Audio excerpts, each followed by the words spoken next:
School book education में आप सभी का स्वागत है। आइए हम लोग जानेंगे ओम्स लॉ के बारे में। ओम्स लॉ को जानने से पहले हम लोग देखते हैं कि इसका कंस्ट्रक्शन हम लोग किस तरह से करते हैं, जो हम लोगों ने यूज में लिया है। देखिए हमने यहाँ एक कंडक्टर लिया है जिसका लेंथ L है और उस पर हमने V वोल्टेज अप्लाई किया है।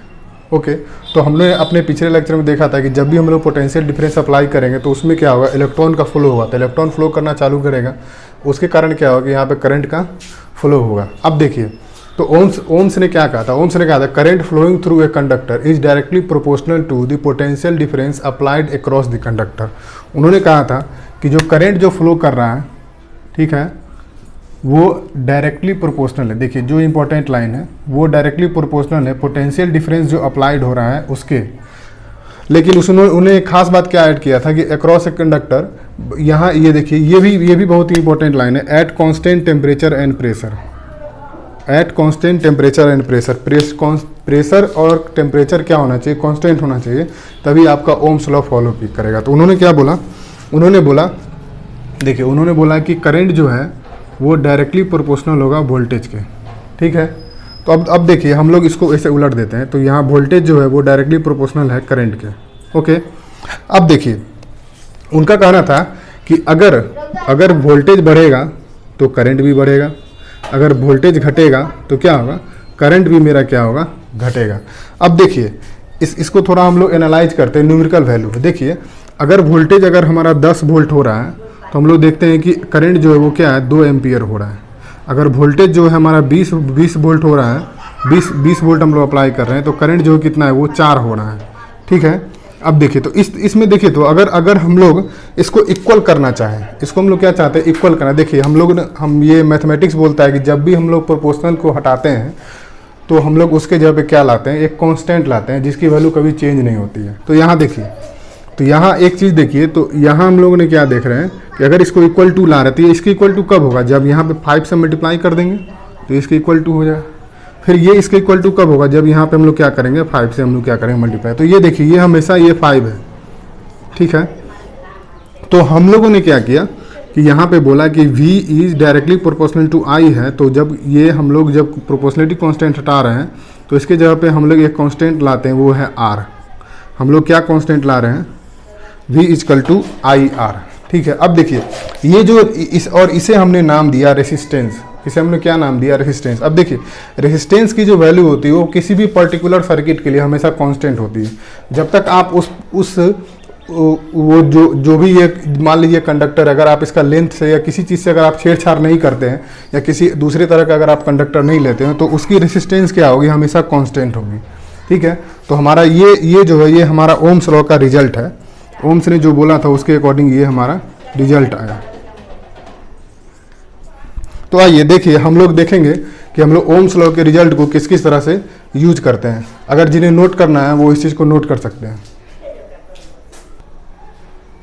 अब आइए, अब हम लोग ये जो रिलेशन है इसको हम लोग थोड़ा सा और अच्छे से एनालाइज करते हैं और देखते हैं कि इससे हम लोग किस किस रिजल्ट पे पहुंचते हैं। तो ध्यान दीजिए, यहाँ पे हम लोग क्या देख रहे हैं कि V इजकल टू IR से अगर हम लोग I इजकल टू हम लोग क्या लिख सकते हैं, V अपॉन R।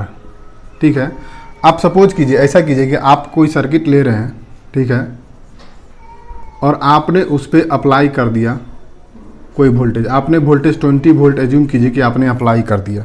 ठीक है, अब देखिए अब आप इस बैटरी को चेंज नहीं कर रहे हैं। ठीक है, तो यानी कि आपका वोल्टेज क्या हो गया, ये कांस्टेंट हो गया, आप इसको चेंज नहीं कर रहे। अब एक चीज़ को आप ध्यान दीजिए, अब अगर ये वाला अगर 20, अब ध्यान दीजिए अगर ये वाला 20 है, अब देखिए अगर हम लोग R की वैल्यू अगर यहाँ पे 1 लेते हैं, ठीक है, हम लोग R के रेसिस्टेंस के इसके SI यूनिट के बारे में समझेंगे, बट R किस तरह से बिहेव कर रहा है वो हम लोग देखते हैं। देखिए अगर हम लोग R की वैल्यू 1 लेंगे तो यहाँ 1 होगी, तो I की वैल्यू क्या आ जाएगी, 20 एम्पियर आ जाएगी।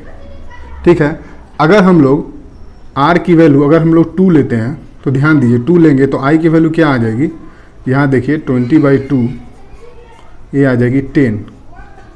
इस चीज़ को गौर कीजिए कि हम लोग अगर रेसिस्टेंस को अगर बढ़ा रहे हैं, अगर वोल्टेज कांस्टेंट है और रेसिस्टेंस को बढ़ा रहे हैं तो हमारा करंट क्या हो रहा है, वो घट रहा है। इससे क्या पता चलता है कि रेसिस्टेंस कुछ तो ऐसा चीज़ है जिसके कारण करंट को फ्लो होने में दिक्कत हो रहा है। ठीक है, समझ रहे हैं मेरी बात को। इससे हमें क्या पता चलता है कि रेसिस्टेंस जो है, अगर वोल्टेज कांस्टेंट रखेंगे तो रेसिस्टेंस भी एक ऐसा चीज़ है जो करंट के वैल्यू को क्या करेगा, वो कंट्रोल करेगा। ठीक है, अब देखिए हम लोग रेसिस्टेंस के बारे में थोड़ा समझते हैं। देखिए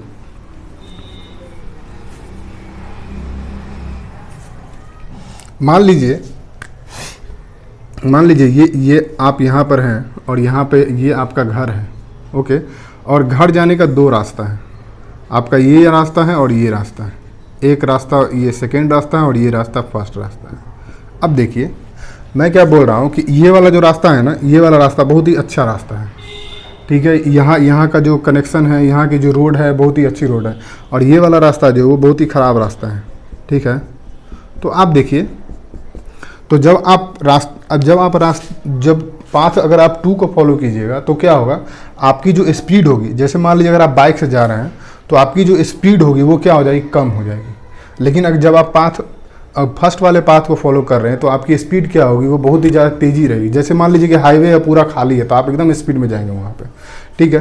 तो सेम टू सेम इसी तरह से रेसिस्टेंस में भी होता है। तो रेसिस्टेंस, अगर हम लोग, रेसिस्टेंस क्या करता है, वो इलेक्ट्रॉन के फ्लो को अपोज करता है, वो उसे चलने में दिक्कत करता है। देखिए जब भी वो चलने में दिक्कत करे, इसका मतलब क्या हुआ कि एक क्रॉस सेक्शनल एरिया से, मान लीजिए इस क्रॉस सेक्शनल एरिया से इलेक्ट्रॉन क्या हो रहा है, वो कम स्पीड में फ्लो करेगा।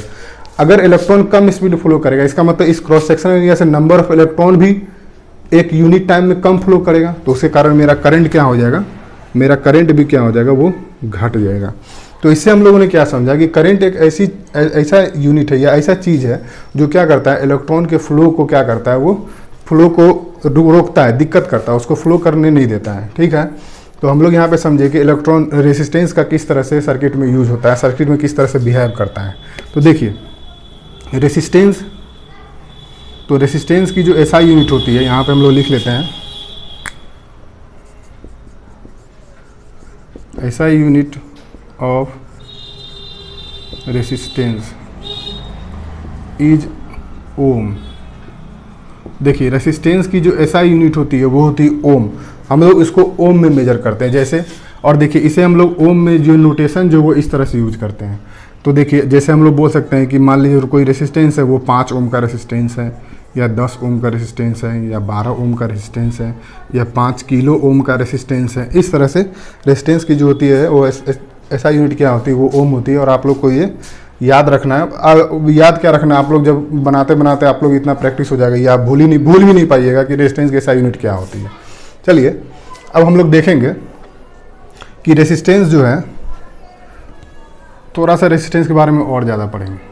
आइए, अगर आप लोग नोट करना चाहते हैं, मैं फिर से लिख देता हूँ।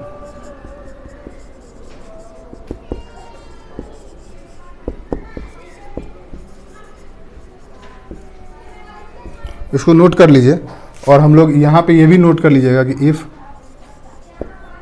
Voltage is constant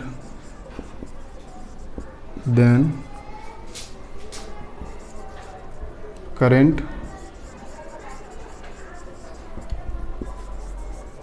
also dependent on resistance। देखिए ऐसे अगर वोल्टेज कांस्टेंट नहीं भी रखेंगे, फिर भी अगर हम लोग रेजिस्टेंस को चेंज कर रहे हैं तो हमारा क्या होगा कि करंट चेंज होगा। बट हम आपको ये इजी गोइंग समझ में आया, इसीलिए हम लोगों ने क्या किया है, वोल्टेज को क्या किया, कांस्टेंट रखा है। आप लोग इसे नोट करना चाहते हैं तो नोट कर लीजिए।